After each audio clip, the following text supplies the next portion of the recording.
Science is in an interesting period right now. It's actually got to a stage where it's moving at a truly incredible rate. I mean, never before do I remember day-to-day discoveries. Week to week was something, month to month was pretty average, but day-to-day now, science is changing. Scientists say there's nothing that we're working on that seems to follow the rules and the laws that we were dealing with yesterday. New things are coming. So even the most notable researchers and scientists and writers in the mainstream frontliner are now sounding more like science fiction writers used to. And their work and their discoveries is in fact seeming a little preposterous to that breed of people whose vision is constrained perhaps by what they perceive to be the limits of plausible achievement. The people who feel that it was all learned, done and dusted with passing that last exam. We've just been celebrating, and maybe that's the right or the wrong word, but we've just passed the 50th anniversary of the DNA discoveries by Crick and Watson. Ever since that time, ever since the 1950s, and in fact since the days of Albert Einstein himself, physicists have been searching for something which they define as the holy grail of physics, the holy grail being the ultimate quest, the ultimate relic of something that they're looking for. And they've never known quite what it was, but they know that it's there. This is a famous picture by Salvador Dali that was produced at the time to actually commemorate the DNA discoveries at that time. And it was an unusual picture. It got a lot of very strange press at the time, because not only was Dali a surrealist himself, but he actually now had subject matter that was surrealistic. Who could portray this? How did one show DNA? What did it look like? So this is the picture. What scientists have been looking for, in essence, is a sort of universal, unified theory of everything. They've reached the stage in the last few years where they seem to know now that the biggest questions of all will be answered by the smallest substances. And they're looking at atoms, and then they're looking at nuclei, and then they're looking at quarks and protons, and it gets smaller and smaller and smaller, and every time they get more and more excited because they make more and more big discoveries. Scientists of various sorts have established now, they've informed us that matter, any matter, can be in two places at the same time. They now know that particles that are millions of light years apart, somewhere up in space, can be connected. They can cause a situation where they talk to each other through light years of space with no seeming physical connection at all. Space-time can now be manipulated, bent, crumpled. Teleportation, they say, is becoming a reality. Gravity-resistant material is now heralded for air transport, certainly for spacecraft, and everything now that they're talking about seems to be in the realms of hyperdimensional environments. Parallel universes, they call them. Dimensions beyond the space-time that we live in and are familiar with and understand. So we're going to be looking at all of this in a fairly strategic way, and we're going to be looking in particular at doing it by virtue of a particular substance which is called an orbitally rearranged monatomic element. Now it looks as simple as that. It looks just like a little white powder that on the face of it could be anything.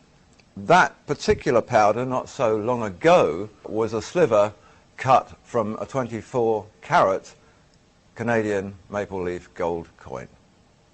So that gold powder is nothing but the atoms of gold. It's called asymmetrically deformed high spin. It's a high spin element because the way that the nucleus is shaped and the way that the electrons spin around it changes. And it's gold in a very shocked and frightened state that simply says, I don't know what I am anymore, I'll just fall apart. It would be the same whether it was atoms of platinum or any of those metals that are classified as noble, transition group metals, the science call them. The interesting thing about it is that within the space of time that it takes to transform a piece of gold into that, we move through analysis in a situation where here it tests as gold. Here, it doesn't matter what analysis you use. You can use spectroscopy, neutron activation, chemical analysis, whatever you like. It won't tell you it's gold. It is not gold anymore. It's a very strange and unique form of silica now. And this has caused a lot of interest in the scientific world. They've actually established now that those things which are the prize valuable metals are actually constructed of atoms that aren't metal. The only thing that is metallic are the bonds, the little gluons that hold the atoms together and form the solid. And once they've gone, the metal goes, the colour changes, the colour just disappears. This material has become enormously important. It's become important in terms of the medical industry, it's become important in terms of the power generative industry, it's become important in terms of fuel, and therefore it moves from the operating table of the local hospital into the spacecraft somewhere up there. This is a material of great magic. In today's world, the Institute for Advanced Studies in Austin in Texas has described these materials as exotic matter. It can think of no better way to explain them. They're exotic.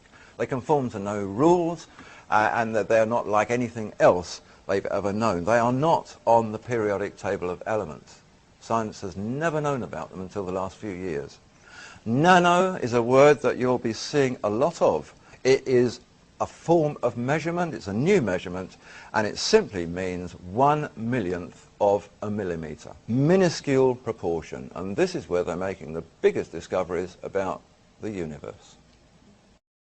When Lost Secrets of the Sacred Ark was first published, and that was 10 months ago, there were scientists claiming then that there was no such thing as monatomic gold. Well, that was their view then. These are some of the things that we get in today's scientific press. There is masses of this information, all about monatomic gold, about nanowires made from monatomic elements, and about their uses in various forms of technology, how important they are, how they can communicate with each other, how they resonate with DNA, how they will contain and attract energy. It can't reconfigure itself as metal. What it actually is little strings of atoms, like the top picture there. They're called clusters or microclusters. Scientists are calling these wires now. They're really like DNA strands. They group together in little clusters, like the bottom part of the picture, and form these little clusters. So what we're seeing in the powder that we were just looking at, every grain of that powder is one of these clusters at the bottom. Little groupings of single atoms just hooked together, but not by anything metallic. The reason that these scientists hadn't heard about it a few months ago was that they weren't the scientists that were working on it. Scientists now are incredibly busy, busier than they've ever been before. They are so wrapped up in what they're doing and their new daily discoveries that the physicist in this room here wouldn't have a clue what the chemist is doing in his room down the corridor. Neither of them would know what the botanist is doing in the office across the road. So when these things come to them from other areas, they're surprised. It's new to them.